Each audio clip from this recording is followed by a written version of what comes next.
for a lot of my life, suicide was just a valid option. It was an escape route. It was a comfort to know that there was a way out from the ways that I felt.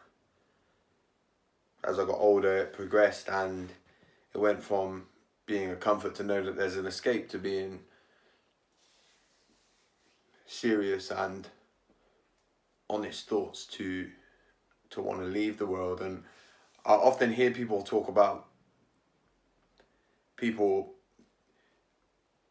that take their own lives don't necessarily want to die, they just don't want to be here anymore. And that wasn't always the case for me. In my darkest moments, I wanted to die. I wanted nothingness. I wanted the end. And certainly as I got to my mid to late teens,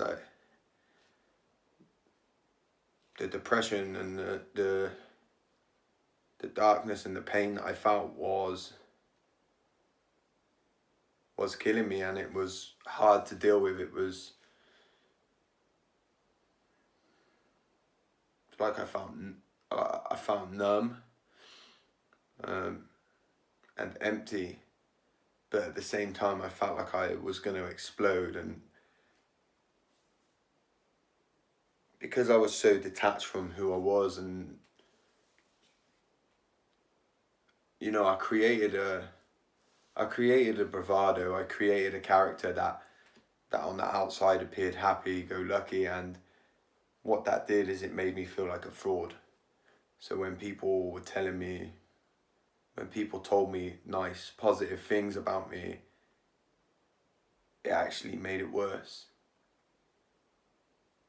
I reached out to people at distance sometimes, and often the response you got was this positive talk of all the reasons why you should be alive and all the reasons why you shouldn't feel the ways that you do. And I was never stupid when I was alone. And even in the end, it was all the time, all I thought about was what I had to live for, and how terrible it was of me that I could be selfish enough to feel like I still didn't want to be here.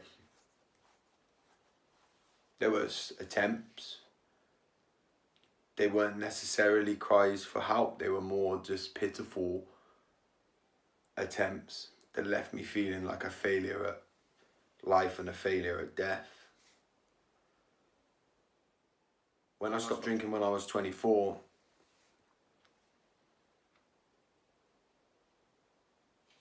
I was left with all the feelings and the emotions and no way to escape from them. See, alcohol and drugs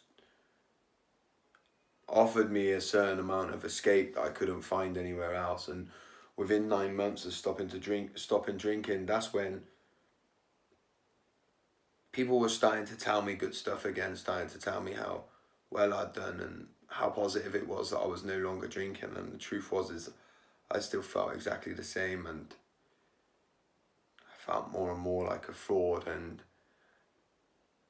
that's when my suicidal thinking or my want to die changed, became a lot more logical. It went from a want to escape, it went from the pain being too much of a burden to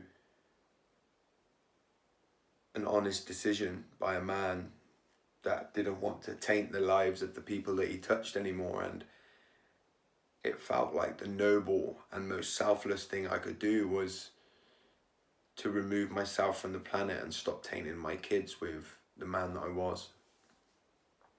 I planned to take my own life, and I wanted to see my kids once more. And you know, when you know you're gonna die, the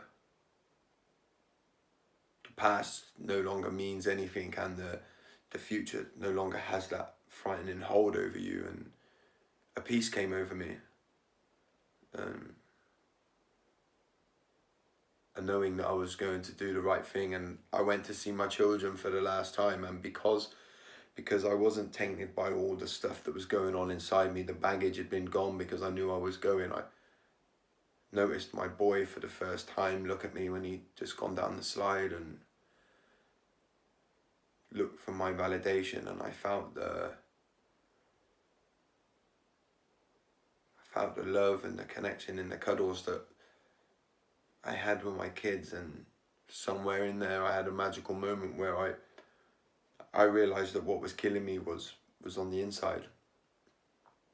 I realised it was the way that I was thinking that was killing me, and if I could change that, then there was hope. And since then my life has changed, and I've been on a journey of healing, and you know, I've become, in my daily life today, as a coach and, you know, as a speaker and everything else that I do across the platforms that I'm on, I'm just hell-bent on allowing people the spaces to explore the ways that they feel. My children created a space for me where they were completely non-judgmental in that weekend. They didn't know it. They didn't know what they were doing, but they stepped back. They allowed me to be who I was. They didn't try and change me. They didn't do anything. They just allowed the space where I was able to explore and find out what was going on. And that's what I believe change is. If you want to help someone that you think might be struggling, there's so much more that we can do than tell them to talk. We can start to show them that we're ready to listen, allow them to feel what they're feeling, not try to drag them out of it. Don't try and drag someone out of it. Don't try and pull them away from it because it's judgment. It's saying that what they're feeling is wrong and that they need to get out of it. They need to feel justified. Let people know that what they're feeling might be obscured and it might not be the real thing that they should be feeling, but that they're justified in it and it's coming from somewhere. And I think if we do that, then we have opportunities to make suicide a lot more preventable. So if you're watching this and you've felt suicidal in your life, I'm not even telling you that I understand. I'm telling you that it changed for me, and that you're validated in how you feel. But that is possible to change your thoughts.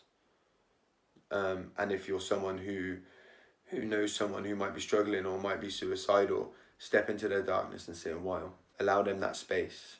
Allow them the opportunity to look within themselves and become empowered to make their own change. Change can happen, but it starts with us changing who we are. And that means we can all challenge ourselves, whether we've ever felt suicidal or not.